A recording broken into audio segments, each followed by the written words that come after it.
Hello, my name is Jamie Vasilian, the Hypnosis for ADHD specialist.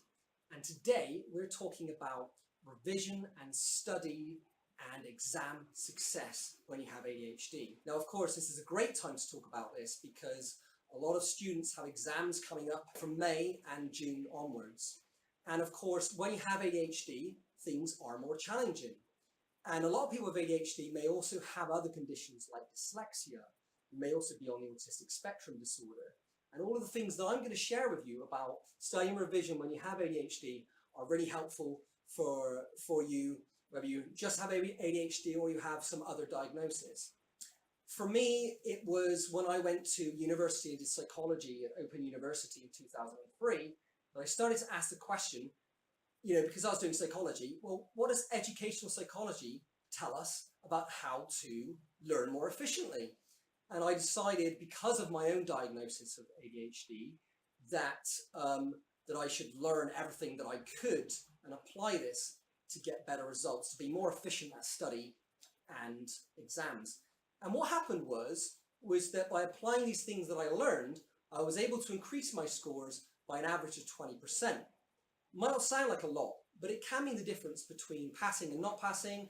It can mean, and it meant for me, the difference between, say, getting 60 on an essay and I used to average about 85. Now, it does, and my process did involve more discipline. And you might be thinking, well, I've got ADHD, I don't have discipline. Well, what I found, and what a lot of my clients find, is actually we do very well with that extra bit of discipline and that structure that helps us to stay focused. So you can surprise yourself at how well, or your child with ADHD can do by applying these simple tips. So the first thing that I learned was that we can only really concentrate for 20 up to, say, 30 minutes.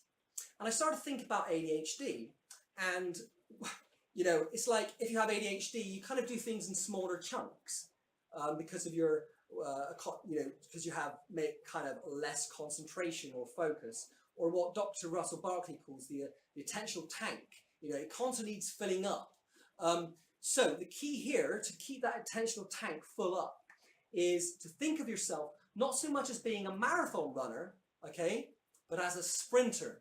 Now, the cool thing is there's nothing wrong with being a sprinter. In fact, I would rather be a sprinter than a marathon runner.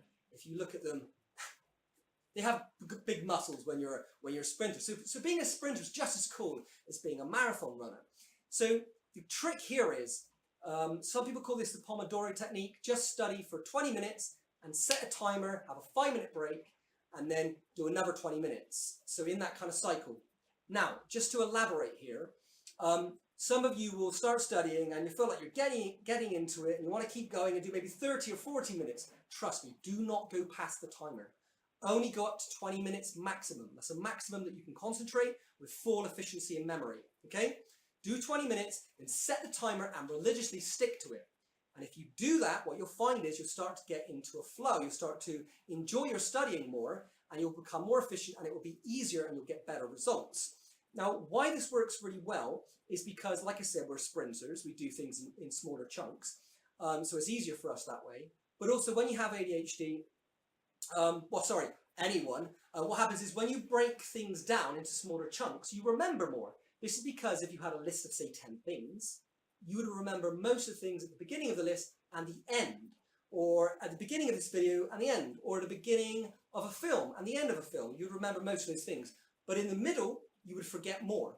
So if you then have an hour of study and you chop it up into smaller pieces, you have more beginnings and more endings, and therefore you remember more.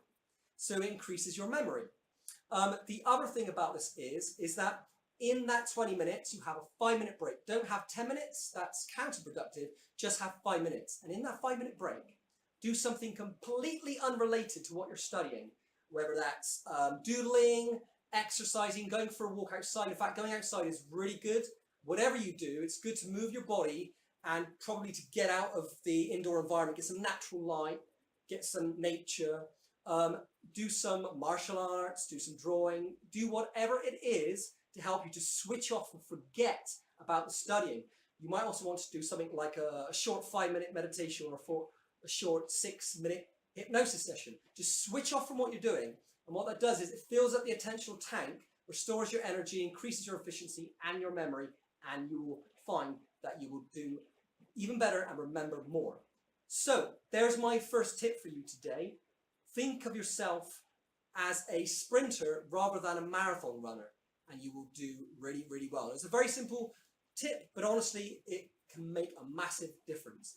And if you've liked that simple strategy, then why not go and sign up for my 9 revision strategy tips for when you have ADHD, because there's lots more things like this you can do.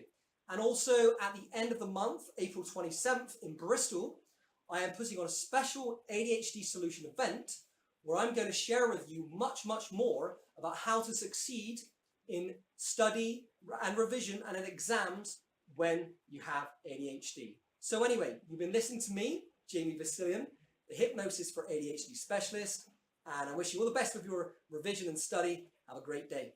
Bye for now.